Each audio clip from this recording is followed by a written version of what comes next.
Oke, selanjutnya, jadi pada dasarnya sel ini merupakan unit struktural yang sangat terkecil yang ada pada makhluk hidup. Nah, jadi semua makhluk hidup itu tersusun atas sel, baik itu pada animalia, perantai, fungi, bakteri, dan lain-lainnya. Nah, kemudian ukuran sel itu sangat kecil, tidak dapat kita lihat dengan mata tanpa membutuhkan bantuan alat. Nah, jadi ada yang pernah nggak lihat gambar ini? Nggak pernah. Ada yang pernah? Belum. Jadi ini merupakan seorang ilmuwan dari Inggris. Nah, bapak ini bernama Robert Hooke. Jadi beliau ini meneliti pada sel gabus yang di selnya itu telah mati. Nah, pada saat beliau meneliti itu, beliau melihat adanya kamar-kamar kecil ataupun ruang-ruang. Nah, sehingga beliau nama itu dengan bahasa Latin yaitu selula, yang berarti kamar kecil. Oke, selanjutnya seiring berjalannya waktu, nah ada lagi nih peneliti yang bernama Anthony van Leeuwenhoek. Jadi dia menjadi orang pertama yang meneliti pada sel yang masih hidup, yaitu pada Spirogyra. Nah, kalian pernah tahu nggak? Pernah lihat Spirogyra ini? Belum pernah, Bu. Belum. Oke, kalau belum, coba sesekali kalian pergi itu jalan-jalan ke pinggir-pinggir parit atau ke sungai. Nah, pasti dia ada di perairan bawah, banyak. Nah, oke, selanjutnya coba Dara baca ini menurut beberapa teori yang diajukan oleh Menurut Jean Baptiste, dia mengatakan bahwa setiap badan hidup itu merupakan kumpulan-kumpulan sel, Bu. ya, lagi Terus menurut Jacob Paul Moderhauer, dia mengatakan bahwa individu itu merupakan kesatuan dari sel-sel. Kemudian menurut Theodor Dutroux, sel merupakan elemen fundamental dari organisme. Oke, baik. Sampainya Anissa. Menurut Theodor Sekuan, sel itu merupakan unit kehidupan dan Yang lain dengar ya? Iya. Kemudian menurut Felix Jardin, bagian terpenting dari sel hidup itu cairan yang selalu terdapat dalam sel hidup. Terus menurut Johannes Purkinje, protoplasma merupakan cairan dalam sel. Dan menurut Max Pool, protoplasma merupakan struktur dasar kehidupan dan merupakan bagian penting dari sel. Sekarang yang terakhir, Dara Rufia, coba dibaca. Menurut Bernard, inti sel merupakan struktur terpenting dari sel yang mengatur seluruh pekerjaan sel. Nah, jadi dapat kita simpulkan bahwa menurut beberapa teori yang dikemukakan oleh ilmuwan tadi, jadi semua sel itu dia menyusun tubuh kehidupan makhluk hidup. Nah, kemudian juga sel ini dia itu memiliki struktur dan juga fungsi yang berbeda-beda sesuai dengan peranannya. Nah, kemudian sel itu juga di dalamnya terdapat unit hereditas yang dapat diwariskan ke generasi berikutnya. Kemudian sel itu merupakan terkecil yang dimana dia menjadi komponen dasar menyusun tubuh makhluk hidup. Nah, jadi setiap sel itu berasal dari sel-sel sebelumnya, seperti itu ya. Nah, kemudian kisaran ukuran sel. Nah, sel itu kan ukurannya sangat kecil. Jadi anak-anak ibu bisa lihat pada gambar ini. Yang belakang boleh lihat ya. Apakah nampak? Nampak dulu. Jadi kisaran ukuran sel itu dia mulai dari 1 hingga 100 mikrometer, dan diameternya itu mulai dari 1 hingga 1000 mikrometer. Nah, ini mulai yang paling terkecil mulai dari atom 0,1 nanometer hingga dia makroskopis pada telur ayam. Saat ukuran itu ada 1 cm. Kalau ini tidak perlu menggunakan bantuan alat, dapat kita lihat langsung memang.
mengamati Drosophila melanogaster ataupun mengamati cacing. Nah, kemudian nilai pada mikroskop elektron transmisi ini digunakan untuk mengamati struktur ultra invasif. Nah, selanjutnya di sini tipe sel itu ada dua ya. Nah, ini Ibu akan menggambarkan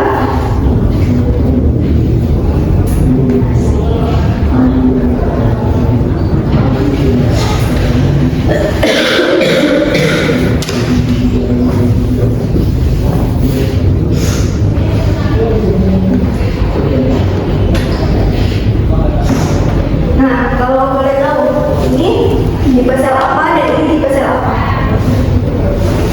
Ada yang tahu nggak? Eukariotik dan prokariotik. Boleh nanya Syifa? Nggak apa-apa. Kalau saya nggak apa-apa, bilang aja. Ini apa? Eukariotik, Ini? prokariotik. Nah, jadi kebalik ya. Oh. Ini merupakan tipe sel prokariotik.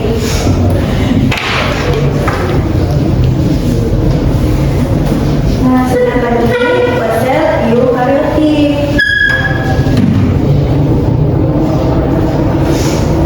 Nah, kalian tahu perbedaannya? Ya, jadi tipe sel prokaryotik ini merupakan sel yang belum memiliki inti sel. Kemudian ukuran itu lebih kecil daripada yang eukaryotik ini. Nah, kalau yang prokaryotik ini ditemukan pada cyanobacteria.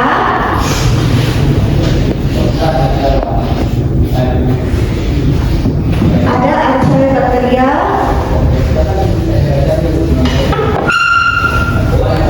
Nah, ini masih banyak lainnya. Nah, kalau yang eukaryotik ini dia telah memiliki inti. Jadi eukaryotik ini tipe sel yang sudah kompleks, di mana di dalamnya terdapat DNA dan juga RNA. Nah, jadi materi genetik ini dia itu dibungkus oleh membran sel. Nah, ukurannya itu lebih besar. Kemudian ini biasanya terdapat pada lantai dan juga media, pada fungi, dan yang lainnya. Nah, jadi udah tahu kan perbedaannya seperti apa? Nah, oke, selanjutnya, jadi di sini ada komponen kimiawi penyusun sel, di mana terdapat senyawa kimia hasil dari aktivitas sel yang disebut dengan biomolekul. Jadi seluruh senyawa itu akan saling berinteraksi yang menunjukkan ciri dari sebuah kehidupan. Nah, di sini ada komponen kimiawi penyusun sel. Yang pertama di sini ada apa namanya? Ada karbohidrat. Ya, kalian tahu nggak fungsi karbohidrat itu untuk apa?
Nah, gimana